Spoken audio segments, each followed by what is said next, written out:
Brandon Swanson, the mystery of his disappearance while calling his parents. One of the most mysterious disappearances in American history. A young man called his parents for help in the middle of the night, only to vanish without a trace. What really happened to Brandon Swanson?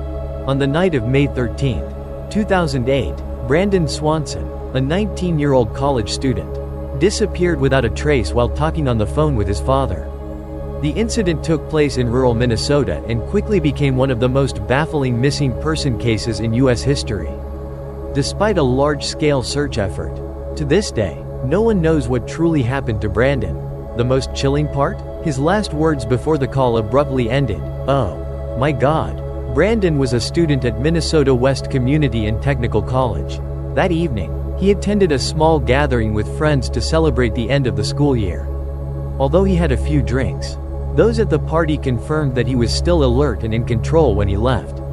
Around midnight, Brandon drove home to Marshall, Minnesota. However, instead of taking the usual main road, he decided to take rural back roads through the countryside.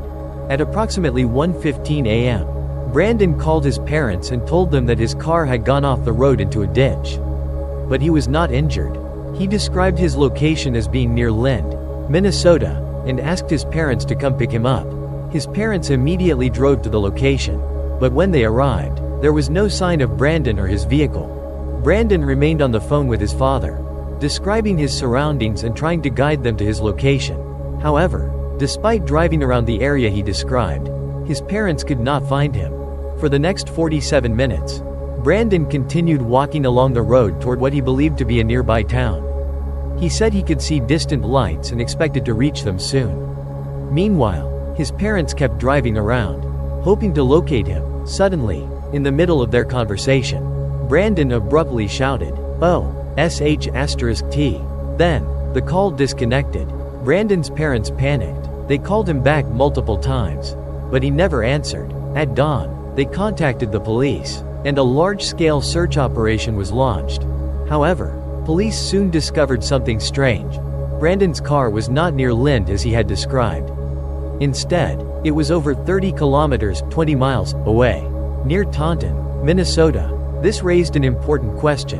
Had Brandon been lost from the beginning and mistakenly thought he was near Lind?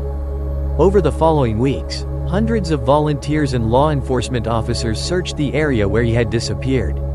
But there was no trace of him, no footprints, no blood, no evidence of an attack. This led to various theories about what might have happened. Some believe that Brandon accidentally fell into the Yellow Medicine River and was swept away by the current. Others speculate that he encountered someone with bad intentions and was attacked. However, there is no concrete evidence to support either theory. Even more bizarre are theories suggesting that he may have experienced a supernatural event. Though none of these claims can be verified, the most chilling aspect of this case is that not a single trace of Brandon or his body has ever been found. If he had drowned, his clothes or remains should have surfaced over time. If he had been attacked, there should be some physical evidence. But there was nothing. It was as if he vanished into thin air immediately after his last words on the phone. Brandon Swanson's disappearance remains an unsolved mystery to this day.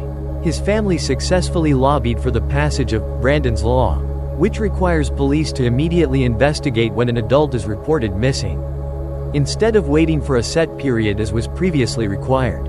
However, even after more than a decade of searching, Brandon's fate remains unknown. Where did he go that fateful night? Who, or what, caused him to suddenly shout in fear? Could there be something beyond human understanding at play? This case remains an unsettling enigma, a story that sends chills down the spine every time it is mentioned.